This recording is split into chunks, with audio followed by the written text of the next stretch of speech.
বন্ধ না ফল মেঘু এটা কি মানে একটা জায়গাতে স্টান হয়ে থাকলে হবে না আমার তো অনেক কাজ আছে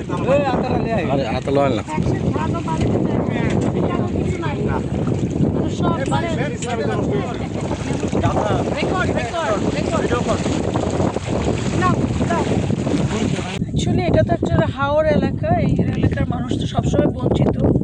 আসলে এটা তো আর বলার অপেক্ষা রাখে না কিন্তু এইবার তো আকস্মিক বৃষ্টির কারণে এখানে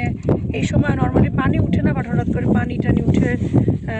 মানে সবগুলো জমি পানির নিচে ডুবে গেছে এবং ধানগুলো পচে যাচ্ছে অ্যাকচুয়ালি আমাদের এখানে দীর্ঘমেয়াদী পরিকল্পনা নেওয়া দরকার আমি মনে করি এখানে আসলে ধান শুকানোর মেশিনটা নেই এবং ধান কাটার কোনো হারভেস্টার মেশিন নেই যেটা থাকলে পানির নিচ থেকে এরকম মেশিন আমাদেরকে মানে সাস্টেনেবল ডেভেলপমেন্ট আমাদের দরকার এই এরিয়ার জন্য আমার মনে হয় যে এই এরিয়াতে যদি ধান কাটার মেশিনটা থাকতো ধান শুকানোর মেশিনটা থাকতো কৃষকরা ধানটা কেটে অন্তত শুকানোর ব্যবস্থা করতে পারতো যখন বৃষ্টিটা হয় আমি অনেক কৃষকদের সাথে কথা বলেছি আসলে খুব দুর্যোগ এলাকা হয়ে গেছে এটা আসলে কোনো কৃষকের মুখে হাসি নেই আমাদের তরফ থেকে আমাদের ব্যক্তিগত তরফ থেকে আমাদের সরকার পর্যায় থেকে আসেনি আমাদের ব্যক্তিগত পর্যায় থেকে যতটুকু আমাদের সামর্থ্য আছে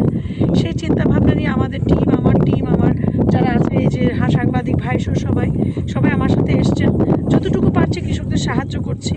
আর আমার একটা ইচ্ছা আছে এইবার আমি চিন্তা করছি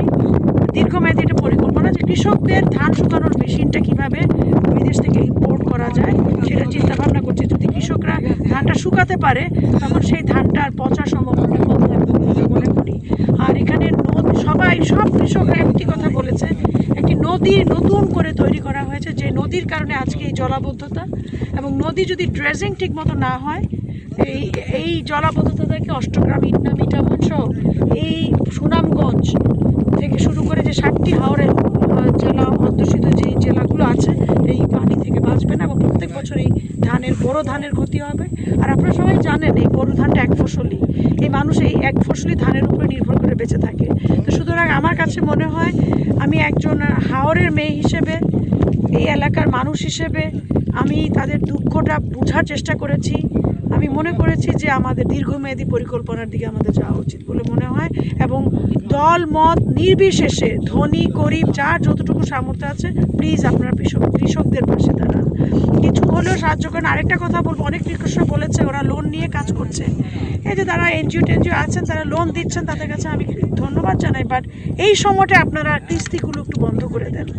কিস্তিগুলি বন্ধ না করলে এই লোকগুলো ধান বিক্রি করতে পারছে না ধান শুকাতে পারছে না ওনারা কীভাবে কিস্তি দেবে এটা মানবিকতা সব সময় যদি আমরা ব্যবসায়িক মনোভাব নিয়ে চলি তাহলে তো আমাদের দেশ বাঁচাতে পারবো না কৃষক বাঁচাতে পারবো না আমরা নিজেরা বেঁচে থাকবো হয়তোবা আমরা নিজেরা বড়লোক হবো আমরা নিজেরা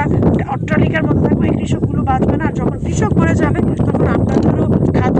খাদ্যের যে সংকট হবে সেটা আপনারা পূরণ করতে পারবেন না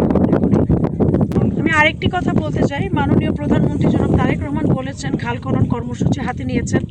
আমি প্রধানমন্ত্রীর কাছে একটি আহ্বান জানাবো আপনি দয়া করে হাওরের দিকে আপনি তাকিয়েছেন আপনি বলেছেন এই হাওরের কৃষকদের 3 মাসের সহযোগিতা করবেন এটাকে আরও একটু বাড়ানোর চেষ্টা করুন আমি মনে করি আর আপনি দয়া করে আপনি একটু টিম গঠন করে আপনি এই হাওরে নদী ড্রেজিংয়ের ব্যবস্থাটা অতি দ্রুত এবং জরুরিভাবে উদ্যোগটা নিন আমি আপনার কাছে উদাত্ত আহ্বান জানাচ্ছি কৃষকদের বাঁচানোর জন্য নদীর ড্রেজিংটা ভেরি ইম্পর্টেন্ট আমরা যদি এই নদীগুলোকে যদি আমরা বাঁচাতে না পারি এই খালগুলো অনেক খাল ছিল এই অষ্টগ্রাম ইটনা মিঠামনে জায়গায় খাল ছিল যে খাল দিয়ে বড় বড় লঞ্চ যেত নৌকা যেত এখন সেই খালগুলো মরে গেছে এই খালগুলোকে বাঁচানোর জন্য বড় বড় ড্রেজিং কোম্পানিকে দিয়ে আপনারা কোদাল দিয়ে না কেটে আমি আপনাকে একটা রিকোয়েস্ট করি এটা হয়তো বা আমরা একটা প্রতীকী করছি বা ট্রেডিশন যেটা এটা আমাদের ঐতিহ্য সেটাকে আমরা ফলো করছি সেটাতে কোনো সমস্যা নেই বাট এখন তো প্রযুক্তিগতভাবে আমরা অনেক দূর এগিয়ে গেছি আমাদের কৃষকদেরকে প্রযুক্তিগত শিক্ষা এবং প্রশিক্ষণ দিতে হবে এই দুর্যোগ অবস্থা থেকে বাঁচার জন্য আর আমাদেরকে অবশ্যই ড্রেজিং সিস্টেমটাকে বড় পরিসরে নিয়ে নৌ পরিবহন মন্ত্রণালয়কে একটা উদ্যোগ নিয়ে এই নদীগুলোকে ড্রেজিং করে, খালগুলোকে ড্রেজিং করে এই এলাকাটাকে বাঁচানোর আমি উদ্ধত্ত আহ্বান জানাচ্ছি। আর আমাদের রাস্তাঘাট অবশ্যই দরকার, রাস্তাঘাট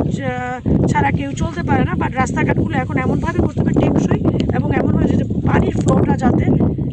ইজিলি বেরিয়ে যায়। একটা যদি বাঁধের মতো রাস্তা হয় সেটা দিয়ে আসলে পানি বের হওয়ার